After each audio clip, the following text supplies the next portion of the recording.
Hi air signs, Gemini, Libra and Aquarius, Ascendant, Sun, Moon, Venus, Rising. In today's reading, we're going to take a look and see who is wanting to come back into your life. So who's wanting to perhaps reconnect and reach out to you, perhaps wanting to reconcile their differences with you, or who's just wanting to get back in touch, who's been thinking about you lately.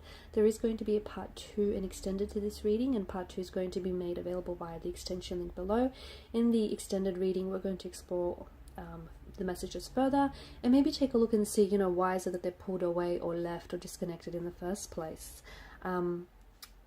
This is a general reading. If you're after a personal reading, feel free to reach out and inquire. My email address is also going to be listed below the video. Alright guys, let's go ahead and take a look at your person's energy and see who is it that wants to reconnect and reach out to you.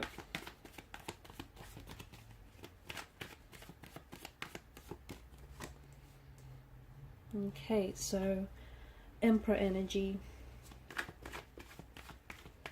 This person is not, it just feels like they're not giving a lot of, they're not showing a lot of emotions right now, okay? Because the Emperor is someone who's not mushy. That's not to say they aren't affectionate, or it's not to say they aren't, sensitive and sensitive to the situation or the circumstances you have going on right now. But to me, it just feels like they're projecting a bit of like a stony-faced image right now. So they might be posting on social media as usual. They might be going about their day as usual, or at the very least, that's how it looks like to you, because that's what they're trying to get across to you. Like, they're not fazed by the disconnection. They're not fazed by what's going on between the two of you or what went down between the two of you. But the opposite is true. It just feels like this is someone who, looks like as though they're not fazed. They look as though they're not bothered by any of this, but I just think it's a facade. It's a facade that they're trying to project. Yeah, because look, Queen of Pentacles, this person cares. They do care about you. They do have this very, and that they have this very sweet, very gentle, very caring, loving and nurturing side to them. But at the same time, there's something going on here, and I don't know if they're trying to prove a point. I don't know if because, they're very hurt that it's them overcompensating for something, but it just feels like, yeah, it's just this strong energy of them wanting to show you that they're not bothered by it, or show you that they're doing okay. I don't know if it's in an attempt to impress you or to annoy you. Okay, so this individual has been thinking about you a lot lately, okay? The repetition of the swords. But it seems as though there's not been a lot of contact, a lot of communication with this person. It also feels like your intuition has been on point about this person lately. So they may reach out with contact and communication, and it might confirm, okay, your intuition about this person, or confirm the feelings that you had about this person, which is, a lot of you have been getting this like nagging feeling, or this intuition, this intuitive association, intuitive feeling that this person is going to reach out and they're going to connect with you. Okay, you're going to hear from them, even though you may be blocked by this individual now, even though you guys may have been separated, disconnected for quite some time, and you haven't seen this person for a while, but your intuition has been telling you that you'll hear from them. Okay, your intuition has hinted, maybe even be hinting when and where and how they might reach out to you. So this person is has been thinking about you, and I do see them reaching out to you, and it's going to happen out of the blue. It's going to happen very unexpectedly, very suddenly, and I see it's very much confirming your intuition here. I feel like right now this individual is trying to focus on bettering themselves, and I do think they're either trying to impress you, or they're trying to persuade you.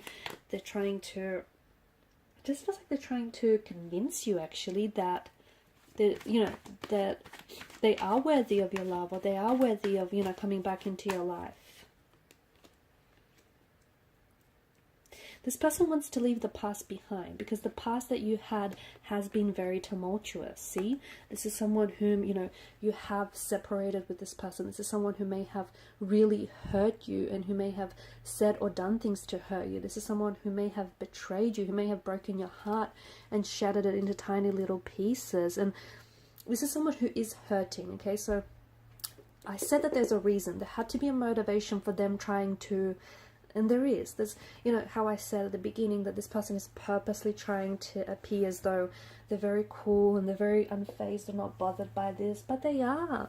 They are bothered by the fact that you guys aren't communicating, or you're not talking, or you're not in a relationship, or you've not been answering, or, you know, whatever it is that's going on. They are bothered by this. I feel like they're hurt. When people are hurt, they act, they like lash out, and they act in sometimes very dramatic and theatrical ways. And I feel like this person is really hurt by the fact that if you were, especially if you were the ones to have like ended the relationship, or if you were the one to have walked away first. And look, maybe you walked away not because you wanted to, but because you knew you had to, because there was just too much pain stemming from this connection. So you felt like you could still love them, but you're going to love them from a distance. This is why you wanted to pull away.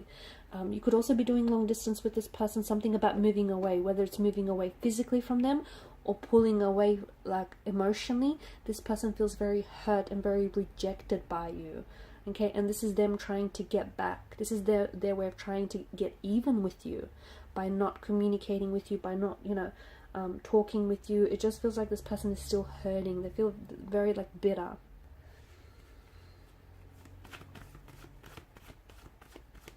So I feel like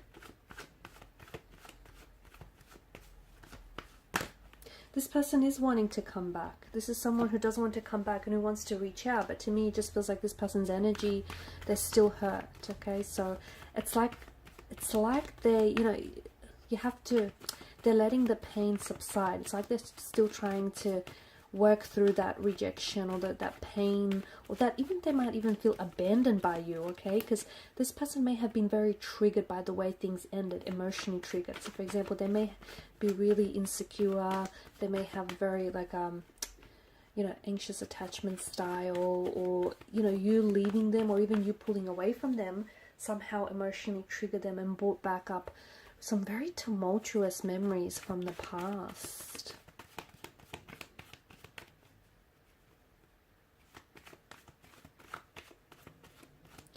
They could potentially, you will receive contact from and communication from this person, and I do see this person wanting to move away from the past. It's like they want to cut ties. Not necessarily, like, it's almost like they want to, you know, like detach themselves from the past, detach themselves from what happened. They don't want that to weigh down the relationship. I mean, this person loves you. This person is still in love with you. This person still has feelings for you. They still love you. They still care for you. And I think this is why they're so hurt, because they do love you and they did love you. And if they've hurt you, they have deep regret in their heart. They have major regret. They have major pain.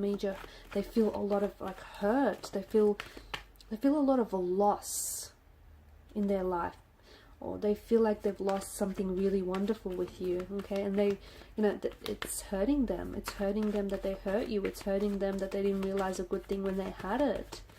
Okay, the Lovers card. This person has a choice to make, and it's not just like, of course they choose you, but you can't, there's no point in going back to what you guys once had, because even though, you know, at one point it was something very wonderful, there was obviously something there that caused a lot of hurt and a lot of pain for the relationship, right? I feel like your paths are going to realign, your paths are going to cross again. It's very likely this person may ask you out to grab a drink, and this is where they may literally pour their heart out to you. Like, I feel like this person has been in tears over their feelings for you. It also really hurts them to think about you possibly getting with anyone, or you putting yourself out there, dating new people. Like, this is something that just absolutely tears them apart. Competition. They know that you're good looking. They know you're a catch. You know, they know that you're this amazing person.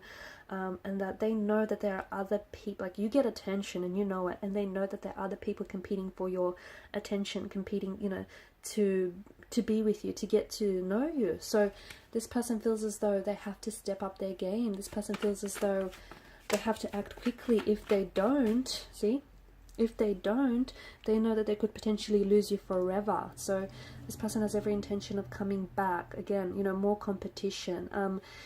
You might think that you might think that, you know, when the relationship ended, like, you lost a good thing, and, you know, like, you've lost a good thing with this person, but it's this person that stood the most, that had the most to lose with you, because it feels like maybe they took your love for granted, or they took your advantage of your love.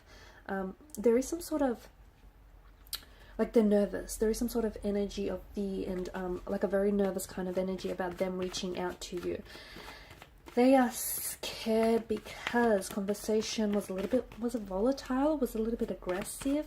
Did the two of you fight or argue a lot? Or are they very scared about you potentially rejecting them? You know, not being open. A lot of cards in reverse. You not being open to a reconciliation, or you not being open to hearing what they have to say. I think they're overthinking things a lot. I feel like this person is really overthinking things a lot. I also see that this person is still very hurt, very wounded. They haven't gotten over what happened. And I don't know why, but they somehow feel as though it's their fault, or they somehow really feel the sting of rejection. And maybe that's something that they have a hard time dealing with, but when you pulled away, and it's, again, I don't think you pulled away because you stopped loving them. I think you might still have a lot of feelings for this person, but when you pulled away and when you decided to walk away, this person feels as though, you know, they got really emotionally triggered by that, and they felt really rejected and abandoned by you, because they thought you will always be there. They thought that you were always going to be there for them. And it probably sounds like they're kind of making it about them, but honestly, they're still not over the hurt. They're still not over how everything just finished and ended between the both of you. Okay? And it just feels like they're seeing things a little bit one-sided. I don't know if they're taking things into consideration, like, from your perspective. Maybe they need to look at things a little from a different angle. I'm also seeing that, yeah, something that they say is going to really shock you. And I think this is them pouring their heart out, to be honest with you. Okay, they do have this choice to make, and this choice is, they know that if the two of you do go back, or do come back to one another, they know that they have to change. They know that they have to do some things differently, okay, because they know they've played a part in this separation, they played a part in this disconnection, and they played a big role in that too. So them making a choice, they know that in choosing to reconcile with you, or choosing to go, you know, to go back to this connection, they're also choosing to, like, because they don't want to go back to that tumultuous part, to that tumultuous part, that turbulent part, that past, sorry, that you guys had, right? They don't want to go back and repeat the same cycles or repeat the same mistakes with you. So I feel like that's why part of them isn't really nervous, even though they want to reach out and they want to reconnect with you. They're really nervous because there was a time where they were in such a happy place, and so were you with this individual. But then, you know, something's got in the way, and they kind of hindered the connection, and you guys didn't necessarily, whatever it was, it got a little bit more bigger than the connection was itself, and you got it, and you guys allowed that to get in the way of it, and now they're scared of repeating that, you know, same mistake again and again and again. So this person is choosing. They know that with that choice, the choice that they have to make is going to, it's a big decision. And I don't know if this person is thinking about traveling if you're doing long distance, and they're thinking about relocating, but I just think that choice, because they know at the end of the day, you know, when you choose, you also make a commitment to the consequences of that choice, and not just the choice itself. So there's something really big, some sort of really big decision weighing on their mind about them reconnecting with you, or traveling to see you, or perhaps seeing how they could get back together with you in the future. Okay, and I'm going to stop right there. We're going to follow on in part 2 and see why is it that they've disconnected with you, or why is it that they've, you know, pulled away in the first place. So follow me to part 2 via the extension link below. Thanks guys for your time, energy, your attention. Bye for now.